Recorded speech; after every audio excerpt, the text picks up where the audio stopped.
India হচ্ছে জঙ্গি সংগঠনকে তারা পৃষ্ঠপোষকতা দিচ্ছে। দেখেন বাংলাদেশ এবং ভারত স্বাভাবিকভাবে এই যে বাংলাদেশকে ভারত দেখতো 8 সিস্টার হিসেবে, যে তাদের 7 সিস্টারের পাশাপাশি বাংলাদেশটা হচ্ছে একটা 8 সিস্টার। আপনারা দেখেন ভারতের কোনো পার্শ্ববর্তী দেশের সাথে তাদের ভালো সম্পর্ক নেই।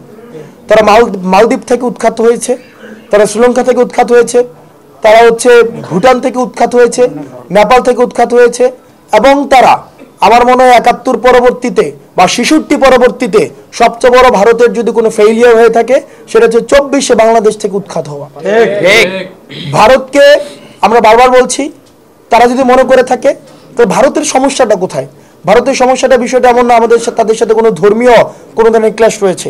তারা এটাকে সবসময় ধর্মীয় অ্যাঙ্গেল থেকে দেখতে চায়। যদি তাদের সাথে কোনো ধর্মীয় ক্লাশই থাকতো তাহলে তাদের সবচেয়ে বড় বন্ধু হতো তাদের পার্শ্ববর্তী দেশ নেপাল, কারণ নেপালে হচ্ছে 81% সংখ্যাগরিষ্ঠ হিন্দু। সুতরাং কিন্তু নেপালের সাথেই তাদের সবচেয়ে বেশি শত্রুতা। তো সুতরাং তাদের সাথে যে আমাদের প্রবলেমের জায়গাটা সেটা হচ্ছে ভারতের আধিপত্যবাদ নীতি।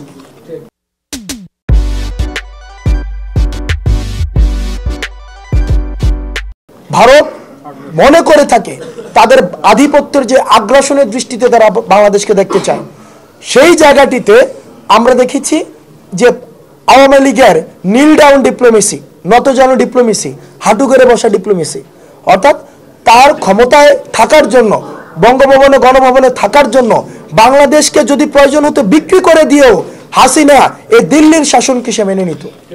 যখনই দেখেছে দিল্লি যে এই বাংলাদেশে ছাত্র নাগরিক এই হাসিনার নীল ডাউন পলিসি থেকে আমাদের আই টু আই পলিসিতে আমরা চলে গিয়েছি, তখনই তারা এই পলিসিটাকে তারা মেনে নেয়নি।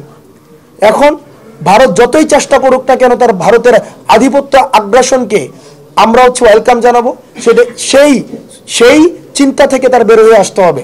ভারতের সাথে আমাদের সম্পর্ক হবে ন্যায্যতার ভিত্তিতে, ভারতের সাথে আমাদের সম্পর্ক হবে চোখে চোখ রেখে, এবং সেটির জন্য আমরা চাই এই অন্তর্বর্তীকালীন সরকার আওয়ামী সরকারের সাথে যে ভারতের যে চুক্তিগুলো হয়েছে সেই চুক্তিগুলি জনসম্মুখে নিয়ে আসুক, এবং যেই পানির যে ন্যায্য হিস্সা সেটিকে নিশ্চিত করা হোক।